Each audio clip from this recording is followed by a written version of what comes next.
দুষ্কৃতিকারীদের কোনো ছাড় নয়, শাস্তি নিশ্চিত করার আশ্বাস প্রধানমন্ত্রীর। নিহত ৩৪ পরিবারকে সঞ্চয়পত্র ও নগদ অর্থ প্রদান। সহিংসতায় ১৪৭ জনের মৃত্যু, বিভ্রান্তি ছড়ানোর অভিযোগ স্বরাষ্ট্রমন্ত্রীর। ডিবির নিরাপত্তা হেফাজতে কোটা আন্দোলনের ৫ সমন্বয়ক। কারফিউ শিথিল থাকায় রাজধানীতে জনজীবন অনেকটা স্বাভাবিক, কোথাও যানজটে ভোগান্তি। ১০ দিন পর মোবাইল ইন্টারনেট চালু। এবং নতুন শিক্ষাক্রমে বহুমুখী সমস্যা দেখছেন বিশেষজ্ঞরা। পাঠদানকারী শিক্ষকদের নেই প্রযুক্তি জ্ঞান, প্রশিক্ষণে মনোযোগী হওয়ার তাগিদ।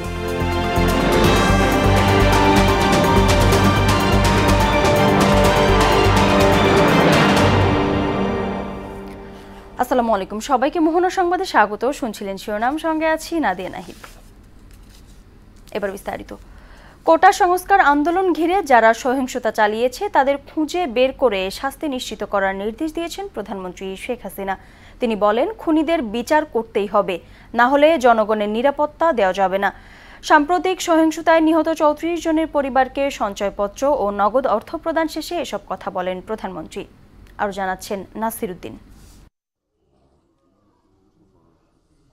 কোটা সংস্কার আন্দোলনকে কেন্দ্র করে সাম্প্রতিক সহিংসতায় নিহতদের পরিবারের সঙ্গে সাক্ষাৎ করেন প্রধানমন্ত্রী শেখ হাসিনা। গণভবনে আসেন বেগম রোকেয়া বিশ্ববিদ্যালয়ের ইংরেজি বিভাগের শিক্ষার্থী আবু সাইদ সহ দেশের বিভিন্ন স্থানে নিহত ৩৪ জনের পরিবারের সদস্যরা। এ সময় সরকার প্রধানের বাসভবনে সৃষ্টি হয় হৃদয় বিদারক পরিবেশ। শেখ হাসিনাকে জড়িয়ে ধরে কান্নায় ভেঙে পড়েন নিহতদের স্বজনরা। আবেগাপ্লুত হন প্রধানমন্ত্রী। অশ্রুসজল নয়নে সবাইকে সান্ত্বনা দেওয়ার চেষ্টা করেন তিনি। বক্তব্যে শেখ হাসিনা বলেন, বঙ্গবন্ধুর পদাঙ্ক অনুসরণ করে দেশের মানুষের জন্য কাজ করে যাচ্ছেন তিনি, কিন্তু সেখানেও এত বাধা। ৩ রাত পরিশ্রম করে যাচ্ছি শুধু কারো এই দেশের মানুষের জন্য, কিন্তু আজকে এইভাবে বাধা দেওয়া, যা কিছু করি জ্বালায় পরে শেষ করে দেওয়া, এটা তো কোনো দিনই গ্রহণযোগ্য না। বা সাধারণ মানুষই তো সুবিধা পেত। এই মেট্রো রেলে কারা চলতে, এক্সপ্রেস ওয়েতে কারা চলে, মানুষের কাজ করাটাই তো আমার কাজ। আন্দোলনের আড়ালে এমন বিভৎস নৃশংসতা কাম্য নয় বলে মন্তব্য করেন তিনি। আর মানুষ মেরে লাশ ঝুলিয়ে রাখার মতো এই বর্বরতা, এটা কি কেউ করতে পারে? এটা কি কোনো একজন মুসলমানের লাশ ঝুলায় রাখবে পা বেঁধে? যারা এগুলির সাথে জড়িত অবশ্যই তাদের বিচার হবে, তাদের বিচার করতে হবে, নইলে মানুষের নিরাপত্তা দেওয়া যাবে না। খুনিদের শাস্তি নিশ্চিতের প্রক্রিয়া চলছে বলে নিহতদের পরিবারকে আশ্বস্ত করেন সরকার প্রধান। আমার চেষ্টা থাকবে যারা এই খুনের সঙ্গে জড়িত খুঁজে খুঁজে বের করে তারা অবশ্যই যেন শাস্তি পায়, সেটাই আমার প্রচেষ্টা থাকবে, সেটাই আমি করবো। আপনাদেরও সাহায্য চাই। সপরিবারে বঙ্গবন্ধুকে হারানোর কথা উল্লেখ করে প্রধানমন্ত্রী বলেন, স্বজন হারানোর কষ্ট সত্যই অবর্ণনীয়। আসলে আপনাদেরকে আমি কি বলে সান্ত্বনা দেবো? আমি একটু বলবো যে আমি আপনাদের মতনই একজন। নাসির উদ্দিন, মোহনা সংবাদ, ঢাকা। শুরুতে কোটা সংস্কার আন্দোলনে জামায়াত শিবিরের সন্ত্রাসীরা ঘাপটি মেরে থাকলেও পরে ভয়ঙ্করভাবে সামনে আসে বলে জানিয়েছেন প্রধানমন্ত্রী শেখ হাসিনা। সকালে স্পেনের রাষ্ট্রদূতের সঙ্গে গণভবনে সৌজন্য সাক্ষাতে তিনি একথা বলেন। শেখ হাসিনা আরও বলেন, যে প্রতিষ্ঠানগুলো সরকারের সফলতা ও উন্নয়নের প্রতীক এবং জনসেবামূলক, সেখানেই হামলা চালিয়েছে সন্ত্রাসীরা। এ সময় স্প্যানিশ রাষ্ট্রদূত বলেন, শান্তি ও অগ্রগতি নিশ্চিত করার জন্য যেসব ব্যবস্থা নেওয়া হয়েছে তিনি তা বুঝতে পারেন। কারফিউ না দিলে দুষ্কৃতিকারীরা শ্রীলঙ্কার মতো দেশের গণভবনেও আক্রমণ করত বলে মনে করেন আওয়ামী লীগের সাধারণ সম্পাদক ওবায়দুল কাদের। আর ডক্টর মোহাম্মদ ইউনূস আগে গোপনে দেশের বিরুদ্ধে ষড়যন্ত্র করতেন, এখন প্রকাশ্যে করছেন বলেও মন্তব্য করেছেন কাদের। এদিকে সাম্প্রতিক হামলাগুলো পূর্ব পরিকল্পিত বলেও দাবি করছেন পরিকল্পনা মন্ত্রী। বিস্তারিত জানাচ্ছেন উষা ফেরদৌস। সাম্প্রতিক সময়ের সংকট বিবেচনায় প্রধানমন্ত্রীর নির্দেশে ঢাকা জেলা আওয়ামী লীগ কার্যালয়ে নিম্ন আয়ের মানুষের মাঝে খাদ্য সামগ্রী বিতরণ করা হয়। এতে অংশ নিয়ে দলের সাধারণ সম্পাদক ওবায়দুল কাদের বলেন, ৭১-এর বর্বরতা আবারও দেখাচ্ছে বিএনপি জামায়াত, কারণ তারা ৭১-এর প্রেতাত্মা। গণ অভ্যুত্থান ঘটিয়ে শ্রীলঙ্কা স্টাইলে প্রধানমন্ত্রীর বাড়ি দখল করার টার্গেটও ওই রাতে ছিল যদি কারফিউ জারি না হতো। ডক্টর মোহাম্মদ ইউনূস দেশের সুখ দুঃখ কোনো কিছুতে মানুষের পাশে থাকে না বলেও অভিযোগ করেন তিনি। যার বিরুদ্ধে মামলা চলমান, যিনি দেশের আইকনিক প্রকল্প পদ্মা সেতু নির্মাণের বিরোধিতা করেছিলেন, তিনি আবার সক্রিয়। আগে গোপনে করেছেন, এবার তিনিও এসেছেন প্রকাশ্যে। ডক্টর ইউনূস তার সাক্ষাৎকারে উল্লেখ করেছেন, ভারত যেন প্রধানমন্ত্রীকে থামান। এ বক্তব্য অত্যন্ত আপত্তিকর। যারা বাংলাদেশকে নিয়ে বিদেশে বসে বিবৃতি দেন তারা যেন এসে ঘটে যাওয়া ধ্বংসযজ্ঞ দেখে যান, এমন কথাও বলেন ওবায়দুল কাদের। চ্যালেঞ্জ করে বলতে চাই, আমরা আক্রান্ত, আমরা আক্রমণকারী নয়। এখন বিবৃতি আসছে আক্রান্তদের বিরুদ্ধে। এদিকে সেতু ভবনে ধ্বংসযজ্ঞ পরিদর্শন করেন পরিকল্পনা মন্ত্রী, বলেন পরিকল্পিতভাবেই এসব হামলা চালানো হয়েছে। অত্যন্তই পরিকল্পিত অবস্থায় কাজটা করা হয়েছে এবং যারা এটা করে তারা ডেফিনিট নির্দিষ্ট উদ্দেশ্য নিয়ে এসেছে এবং তারা প্রশিক্ষণ প্রাপ্ত, এদিকে কোনো সন্দেহ নাই। উষা ফেরদৌস, মোহনা সংবাদ, ঢাকা। সাম্প্রতিক সহিংসতায় এ পর্যন্ত 147 জনের মৃত্যু হয়েছে বলে জানিয়েছেন স্বরাষ্ট্রমন্ত্রী আসাদুজ্জামান খান কামাল। নিজ দপ্তরে সাংবাদিকদের সঙ্গে আলাপকালে একথা বলেন তিনি। স্বরাষ্ট্রমন্ত্রী বলেন, আন্দোলনকারী শিক্ষার্থীরা নিরাপত্তাহীনতায় ছিল, সেটি তারা জানিয়েছিলেন। এ কারণে তাদের নিরাপত্তার জন্যই হেফাজতে নেওয়া হয়েছে, তাদের গ্রেপ্তার করা হয়নি। নিরাপত্তা ঝুঁকিমুক্ত হওয়ার পরই তাদের ফিরিয়ে দেওয়ার কথা চিন্তা করা হবে। স্বরাষ্ট্রমন্ত্রী বলেন, কখনো বলা হচ্ছে 500 জনের মৃত্যু হয়েছে, আসলে মৃত্যু নিয়ে বিভ্রান্তি ছড়ানো হচ্ছে। ছাত্র কতজন এখনো বিস্তারিত জানা যায়নি, আরো যাচাই করে তথ্য জানানো হবে। বেসরকারি ব্রাক বিশ্ববিদ্যালয়ের সাবেক শিক্ষক আসিফ মাহতাব ও কোটা আন্দোলনের অন্যতম সমন্বয়ক নুসরাত তাবাসসুমকে হেফাজতে নেওয়ার কথা জানিয়েছেন ঢাকা মহানগর পুলিশের অতিরিক্ত কমিশনার মোহাম্মদ হারুনার রশিদ। রোববার ডিবি কার্যালয়ে আয়োজিত এক সংবাদ সম্মেলনে এ তথ্য জানান তিনি। ডিবি প্রধান বলেন, নিরাপত্তার কারণে নুসরাত, আসিফ সহ 5 জনকে ডিবির হেফাজতে আনা হয়েছে। উদ্বিগ্ন হওয়ার কিছু নেই। নুসরাত তাবাসসুম ঢাকা বিশ্ববিদ্যালয়ের রাষ্ট্রবিজ্ঞান বিভাগের স্নাতকোত্তর পর্বের শিক্ষার্থী। রোববার ভোরে রাজধানীর মিরপুরের রূপনগর আবাসিক এলাকা থেকে তাকে তুলে আনা হয়। কাজ আবার আমাদের পুলিশের একটা কাজ হচ্ছে, যদি নিরাপত্তাহীনতায় ভুগে এবং তারা যদি বিভিন্ন জায়গাগুলিতে বলে যে আমাদের যে কোনো সময় আমাদের বিপদ হতে পারে, সেটা আমরা জানার পরে আমাদের নৈতিক দায়িত্বটাই হচ্ছে তাদেরকে সেফলি নিয়ে আসা। জাস্ট আমরা সিকিউরিটির স্বার্থে, নিরাপত্তার স্বার্থে তাদেরকে আমরা এনেছি এবং আমরা তাদেরকে ওই আন্দোলন সম্পর্কে টুকটাক জিজ্ঞাসাবাদ করছি। কোটা বিরোধী আন্দোলন ঘিরে সহিংসতায় জড়িত অভিযোগে 7,000-এরও বেশি সন্দেহভাজনকে আটক করেছে আইনশৃঙ্খলা বাহিনী।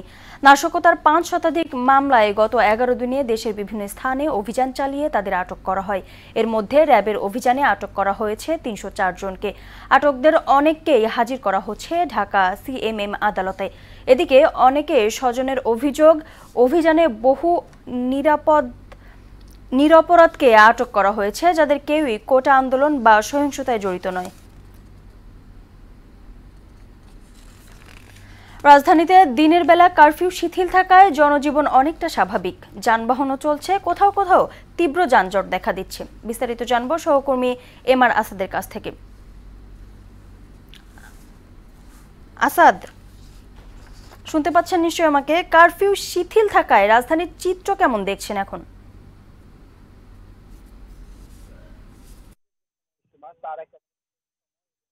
সময় আমরা দেখছি যে বনানী থেকে আসার সময় আমরা শাহবাগ পর্যন্ত যখন এসেছি, আমরা পুরো শহরটার একটা পুরো অংশই কিন্তু আসলে যানজটে, যারা যাত্রী আছেন, যারা এখন কর্মঠ মানুষ রয়েছেন, যারা বাড়ি ফিরছেন অফিসের কাজ থেকে বা কর্মস্থল থেকে, তারা সবাই কিন্তু যানজটের মুখে পড়েছে। বিশেষ করে আমরা হাফিজগুলা এলাকার পুরো যে সিকিউরিটি, যদি আমি আপনাকে জানাই যে সেখানে কিন্তু খুবই ধীরে গতিতে গাড়ি চলছিল, কারণ এই অফিস থেকে যারা এখন বের হয়েছেন, কর্মস্থল থেকে বের হয়েছেন, কিন্তু গাড়ির চাপ বা যানবাহনের চাপ আমরা সরকারিতে দেখেছি।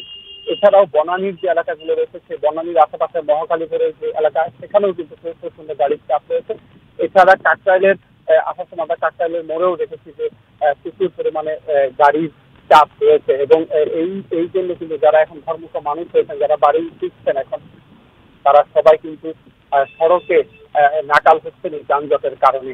এছাড়া প্রচুর পরিমাণে আমরা দেখেছি যে আইন শৃঙ্খলা রক্ষাকারী বাহিনী কিন্তু আস্তে আস্তে তাদের টহল আরো জোরদার করছে, কারণ কিছুক্ষণ পরেই কিন্তু আপনি জানেন যে কারফিউটি জোরদার করা হবে, আরো কঠোর বিধিনিষেধ আসবে সন্ধ্যার আগেই। সুতরাং আইন শৃঙ্খলা রক্ষাকারী বাহিনীর যে সদস্যরা রয়েছেন তারাও কিন্তু কঠোর অবস্থানে রয়েছেন। এছাড়া যদি আরেকটি বিষয় জানিয়ে রাখতে চাই যে কিছুক্ষণ আগে আমরা জাতীয় পার্টির বিশেষ জরুরি বৈঠক ছিল এবং তারপরে তারা একটা ব্রিফিং করেছেন এবং সেই ব্রিফিংয়ে তারা যে এই যে আন্দোলনের সময় যে সংঘর্ষ হয়েছে এবং যে সেতু ভবন থেকে বেশ কিছু সরকারি স্থাপনা, রাষ্ট্রীয় স্থাপনাগুলো ভাঙচুর হয়েছে, এইগুলোতে যারা জড়িত রয়েছে তাদের যেরকম তারা একজন দৃষ্টান্তমূলক শাস্তি তারা দাবি করেছেন। এছাড়াও এসব মন্ত্রণালয়ের দায়িত্বে যেসব মন্ত্রী রয়েছেন তাদের পদত্যাগও কিন্তু তারা দাবি করেছেন এবং তারা এই আন্দোলনে যারা এখন রাজপথে ছিলেন তাদের যে শিক্ষার্থীদের যে দাবি তাতেও তাদের সর্বাত্মক সমর্থন জানিয়ে।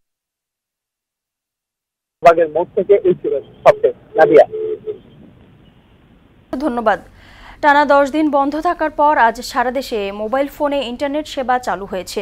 রোববার বিকেল 3টার দিকে সব অপারেটরের গ্রাহকরা ইন্টারনেট সেবা পেতে শুরু করেন। এর আগে আজ রাজধানীতে বাংলাদেশ টেলিযোগাযোগ নিয়ন্ত্রণ কমিশনে বিভিন্ন mobile phone operator, association of mobile phone telephone operator Bangladesh এবং মোবাইল ফিনান্সিয়াল সার্ভিসের প্রতিনিধিদের সঙ্গে বৈঠক করেন আইসিটি প্রতিমন্ত্রী জুনায়েদ আহমেদ পলক। এরপর তিনি আবারও মোবাইল ইন্টারনেট চালুর সিদ্ধান্তের কথা জানান। সব অপারেটরের গ্রাহকরা 3 দিনের জন্য 5 জিবি ডেটা ফ্রি পাবেন বলেও জানান পলক। ঢাকা বিশ্ববিদ্যালয় ক্যাম্পাস এখন শুনশান নীরবতা, নেই শিক্ষার্থীদের কোলাহল, নেই কোনো আড্ডা। শুনশান সেই ক্যাম্পাসের চিত্র জানাচ্ছেন সহকর্মী কাজী পাপ্পু। এই মুহূর্তে আমি রয়েছি ঢাকা বিশ্ববিদ্যালয়ের রাজভাস্কর্যের সামনে। গত কয়েকদিনের ছাত্র আন্দোলনের নামে যে দুর্বৃত্তরা, দুষ্কৃতিকারীরা এই ইউনিভার্সিটির ভিতরে হামলা, ধ্বংসযজ্ঞ চালিয়েছে, তারপরেই ইউনিভার্সিটি কর্তৃপক্ষ প্রত্যেকটি হল, ক্লাস বন্ধ করে দেয় এবং এরপর থেকেই শুনশান নীরবতা নেমে আসে হলের এই এরিয়াটাতে, যেখানে একটা সময় হাজার হাজার মানুষের পদধূলিতে মুখরিত ছিল পুরো ক্যাম্পাস, সেখানে এখন কিছুই নেই। শুধু রয়েছে ঢাকা ইউনিভার্সিটির শিক্ষক এবং হলে থাকা প্রক্টর, প্রভোস্ট এবং তাদের অফিসিয়াল কর্মকর্তারা। কোনো সাধারণ ছাত্রকে দেখা যায়নি। যারাও হলের বাইরে রয়েছে তারা প্রভোস্টের সাথে কথা বলে তাদের শুধুমাত্র প্রয়োজনীয় জিনিসগুলো নিতে আসে এবং নিয়ে তারাও কিন্তু হল ছেড়ে চলে যায়। প্রভোস্টের সাথে থেকে শুরু করে সবার সাথে কথা বলে জানা গেল যে পরিমাণ ধ্বংসযজ্ঞ চালিয়েছে এখানে এই হলগুলোতে, সেগুলো পুনরায় ঠিক করে আবারও ক্লাসে এবং হলে ছাত্রদের ফিরতে প্রায় 1 থেকে 2 মাস সময় লাগবে। এবং এই যে ধ্বংসযজ্ঞ চালিয়েছে হলগুলোতে, এতে প্রায় প্রত্যেকটা হলে 40 থেকে 50 লক্ষ টাকার মতো খরচ পড়বে হলগুলো রিপেয়ার করে পুনরায় ছাত্রদের থাকার ব্যবস্থা করে দেওয়ার জন্য। ঢাকা বিশ্ববিদ্যালয়ের ক্যাম্পাস থেকে এই ছিল আমার কাছে সর্বশেষ। নতুন মূল্যায়নের নৈপুণ্য অ্যাপে শিক্ষকরাই যথার্থ প্রযুক্তিগত জ্ঞান পাননি, এমন বাস্তবতা তুলে ধরেছেন শিক্ষাক্রম ও শিক্ষক প্রশিক্ষণ কার্যক্রমের সঙ্গে যুক্ত বিশেষজ্ঞরা।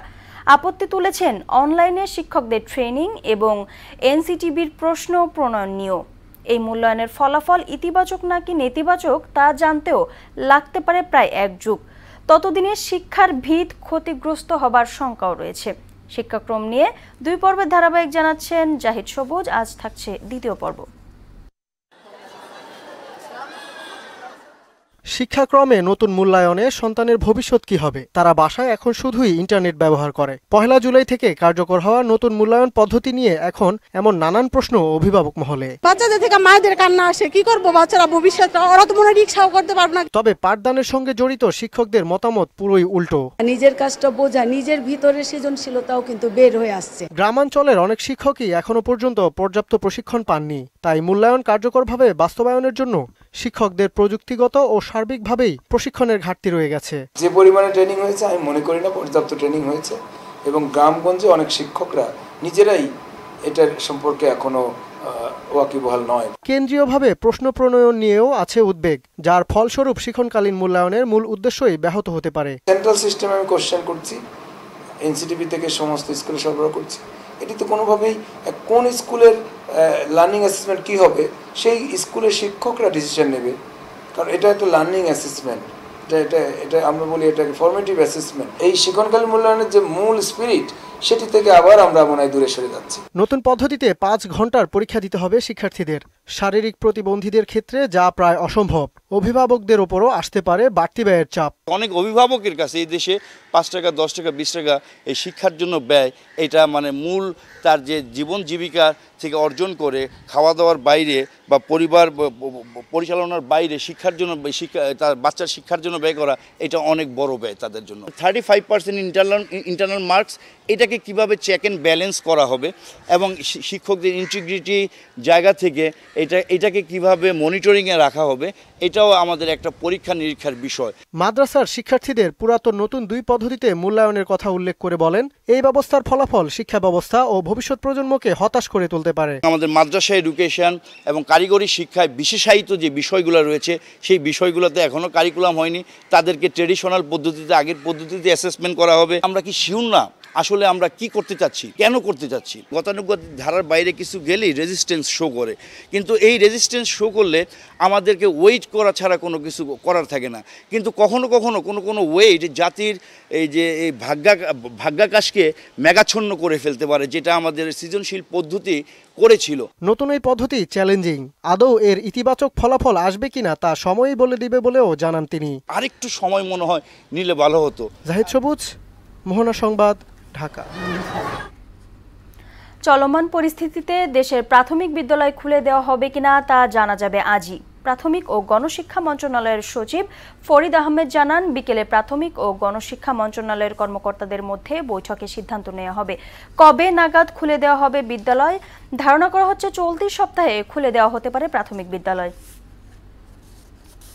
ব্রাহ্মণবাড়িয়া নবীনগরে একই পরিবারের 4 জনের ঝুলন্ত মরদেহ উদ্ধার করেছে পুলিশ।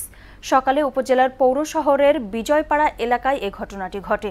এরা হলেন সোহাগ মিয়া ও জান্নাতুল সম্পর্কে স্বামী স্ত্রী এবং তাদের 2 সন্তান ফারিয়া ও ফাহিমা। অতিরিক্ত পুলিশ সুপার সিরাজুল ইসলাম জানান, সকালে নিহতদের আত্মীয় স্বজন ও প্রতিবেশীরা সোহাগ মিয়ার ঘরে গিয়ে ডাকাডাকি করে। কোনো সাড়া শব্দ না পেয়ে দরজা ভেঙে ভেতরে ঢুকে সবার মরদেহ দেখতে পায়। পরে পুলিশকে খবর দিলে ঘটনাস্থলে গিয়ে মরদেহ উদ্ধার করা হয়। ধারণা করা হচ্ছে 2 সন্তানকে হত্যার পর আত্মহত্যা করেছে সোহাগ ও জান্নাতুল। প্রবাসের খবর। কুয়েতে অবৈধভাবে অবস্থান করা প্রবাসীদের বিরুদ্ধে ব্যাপক ধরপাকড় চালাচ্ছে সরকার। দেশটির আইনশৃঙ্খলা বাহিনী 2টি নতুন এলাকায় অভিযান চালিয়েছে। শনিবার দেশটির সংবাদ মাধ্যমে বলা হয়েছে, রাজধানী কুয়েত সিটির শহরতলি বিনাইদ আল গার এলাকাটি অবরুদ্ধ করে এই অভিযান চালানো হয়। এ সময় অনেককে গ্রেফতার করা হয়। একই কায়দায় অভিযান চালানো হয়েছে কুয়েত সিটির দক্ষিণাঞ্চলে। যাদের গ্রেফতার করা হয়েছে তাদের বিরুদ্ধে আইনি ব্যবস্থা নেওয়ার পাশাপাশি নিজ দেশে ফেরত পাঠানোর প্রক্রিয়া শুরু হয়েছে। দেশের বাইরের খবর। গোলান মালভূমিতে প্রাণঘাতী হামলার জবাবে লেবাননে হিজবুল্লাহর ঘাঁটি লক্ষ্য করে গোলাবর্ষণ শুরু করেছে ইসরায়েল। শনিবার ইসরায়েল অধিকৃত গোলান মালভূমির একটি ফুটবল মাঠে রকেট হামলায় নিহত হয় 12 তরুণ, যাদের বয়স 10 থেকে 20 বছরের মধ্যে। এজন্য লেবাননের সশস্ত্র গোষ্ঠী হিজবুল্লাহকে দায়ী করেছে তেল আবিব, যদিও হামলার দায় অস্বীকার করেছে সংগঠনটি। হামাসের হামলার প্রতিশোধ নিতে গত বছরের অক্টোবরে গাজায় ইসরায়েল সর্বাত্মক হামলা শুরু করে। কিছুদিন পর হিজবুল্লাহও সরাসরি সংঘাতে জড়িয়ে পড়ে। যুক্তরাষ্ট্রের উত্তর ক্যালিফোর্নিয়ায় ভয়াবহ দাবানলে প্রতি ঘন্টায় পড়ছে 20 বর্গ কিলোমিটার এলাকা। ফায়ার সার্ভিস জানায়, প্রায় 2500 কর্মী কাজ করলেও আগুন নিয়ন্ত্রণে সাফল্য 0%। গত বুধবার থেকে চলা দাবানলে 3.5 লাখ একরেরও বেশি এলাকা পড়ে গেছে। দাবানলের কারণে বাট ও তেহামা কাউন্টিতে জরুরি অবস্থা জারি করেছে ক্যালিফোর্নিয়ার গভর্নর।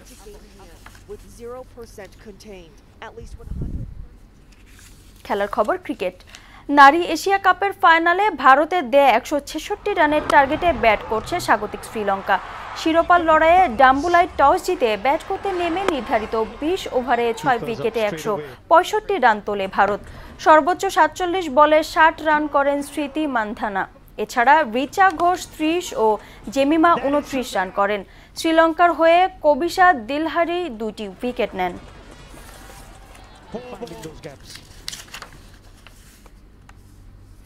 দেশের মাটিতে 3 ম্যাচ সিরিজের প্রথম টি-20তে ভারতের কাছে 43 রানে হেরেছে শ্রীলঙ্কা। ক্যান্ডির পাল্লেকেলে স্টেডিয়ামে টস হেরে ব্যাটিংয়ে নেমে 7 উইকেট হারিয়ে 213 রান করে সফরকারীরা। সূর্যকুমার যাদব 26 বলে 58 এবং শিভর পন্ত করেন 33 বলে 49 রান। জবাবে 19 ওভার 2 বলে 170 রানে অল আউট হয় লঙ্কানরা। ম্যাচ সেরা হয়েছেন সূর্যকুমার যাদব। একই মাঠে সন্ধ্যা 7:30টায় নামবে দুদল। ফুটবল। প্যারিস অলিম্পিকে ইরাককে 3-1 গোলে হারিয়ে সি গ্রুপের শীর্ষে উঠেছে আর্জেন্টিনা। লিও স্টেডিয়ামে অনূর্ধ্ব 23 দলের খেলায় 14 মিনিটে আলবিসেলেস্তেরাদের এগিয়ে দেন থিয়াগো আলমাদা। বিরতির আগ মুহূর্তে ইরাককে সমতায় ফেরান আইমেন হুসেইন। দ্বিতীয়ার্ধে আলবিসেলেস্তেরাদের হয়ে ফরওয়ার্ড লুসিয়ানো এমিলিও ও মিডফিল্ডার এসেকিয়েল ফার্নান্দেজের গোলে জয় নিয়ে মাঠ ছাড়ে আর্জেন্টিনা। অন্য ম্যাচ কিলিয়ান সিলিয়াদের একমাত্র গোলে গিনিকে হারিয়েছে ফ্রান্স। অলিম্পিক শোক সংবাদ। প্যারিসের অলিম্পিক ভিলেজে মৃত্যু হলো সামোয়ার বক্সিং কোচের। শনিবার গেমসের প্রথম দিনই হৃদরোগে আক্রান্ত হয়ে মৃত্যু হয়েছে সামোয়ার বক্সিং কোচ লিওনেল এলিকা ফাতুপাইতো। এক বিবৃতিতে এ খবর নিশ্চিত করেছে আন্তর্জাতিক বক্সিং ফেডারেশন। এই ঘটনায় শোকের ছায়া গেমস ভিলেজে হঠাৎ অসুস্থ হয়ে পড়েন 60 বছরের এই কোচ। দ্রুত এলিকাকে হাসপাতালে নিয়ে যাওয়া হলে চিকিৎসকেরা মৃত ঘোষণা করেন। তার স্বাভাবিক মৃত্যু হয়েছে বলেও জানিয়েছে তারা। অলিম্পিক আয়োজকদের সহযোগিতায় এলিকার মৃতদেহ দেশে পাঠানোর ব্যবস্থা করেছেন সমোয়ার কর্তারা। শেষ করব মোহনার সংবাদ। যাবার আগে শিরোনামগুলো আরো একবার।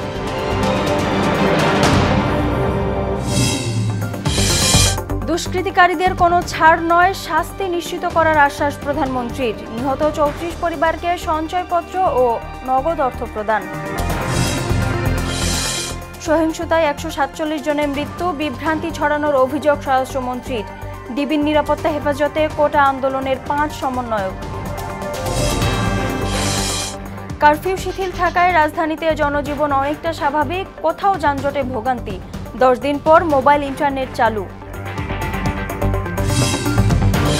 এবং নতুন শিক্ষাক্রমে বহুমুখী সমস্যা দেখছেন বিশেষজ্ঞরা। পাঠদানকারী শিক্ষকদের নেই প্রযুক্তি জ্ঞান, প্রশিক্ষণে মনোযোগী হওয়ার তাগিদ। এই ছিল মোহনা সংবাদে। পরবর্তী সংবাদ রাত 9টায়। এর আগে সংবাদ এক নজরে দেখবেন সন্ধ্যা 7টায়। মোহনার সবশেষ খবর জানতে ভিজিট করুন www.mohana.tv। সংবাদ দেখতে পারেন ফেসবুক ও ইউটিউবেও। এখন সঙ্গে থাকার জন্য সবাইকে ধন্যবাদ।